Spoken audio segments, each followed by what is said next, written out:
আল্লাহ রাসূল বলছেন, যুবক, ক্ষমতা থাকলে বিবাহ করো। ক্ষমতা মানে স্ত্রী মিলনের ক্ষমতার নাম ক্ষমতা নয়। ক্ষমতা মানে মোহর দিতে পেরেছি 2 লক্ষ, তার নাম ক্ষমতা নয়। ক্ষমতা মানে স্ত্রীর জন্য বাড়ি তৈরি করেছি, পেশাব পায়খানা তৈরি করেছি, তার নাম ক্ষমতা নয়। ক্ষমতা মানে চোখ যেভাবে ঘুরে বউ সেভাবে চলে, তার নাম ক্ষমতা।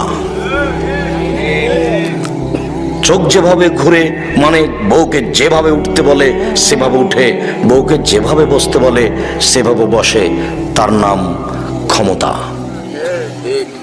আয়েশা রাদিয়াল্লাহু তাআলা আনহা বলছেন, তার বদনামের কথা, তার খালাকে নিয়ে পেশাব পায়খানা করতে বাইরে গেছে, তো ফিরে আসার সময় তার খালা পায়ে কাপড় বেঁধে পড়ে গেছে। তখন তার খালা বলছেন, মেস্তা ধ্বংস হোক। তখন আয়েশা রাদিয়াল্লাহু তাআলা বলেন, কি খালা? মেস্তা হচ্ছে বদরি সাহাবী, আপনি তার বদদুয়া করলেন কেন? কেন খালা বললেন মেস্তা ধ্বংস হোক? ছি ছি ছি ছি খালা, এটা কথা হলো?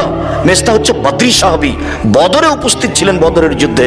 তখন খালাতে বলছে, এই খাকের মেয়ে, তুমি জানো?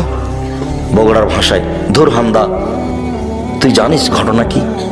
কি খালা? মেস্তা তো তোর নামে বদনাম করেছে, তুই নাকি সাফনের মুআত্তালের সাথে জেনা করেছিস, এটা যে সবাই বলছে। মেস্তা বলে বেড়াচ্ছে, খালা এ কথা কি আল্লাহর নবী জানেন? হ্যাঁ। খালা এ কথা কি আমার আব্বা জানেন? হ্যাঁ। খালা এ কথা কি আমার আম্মা জানেন? হ্যাঁ, সবাই জানে।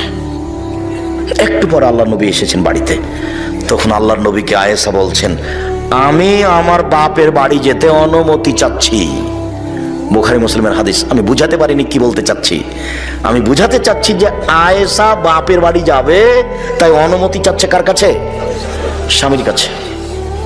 আমি যদি বুঝাতে না পারি তাহলে আমি অক্ষম, জাতিকে বুঝাতে পারলাম না যে ধর্ম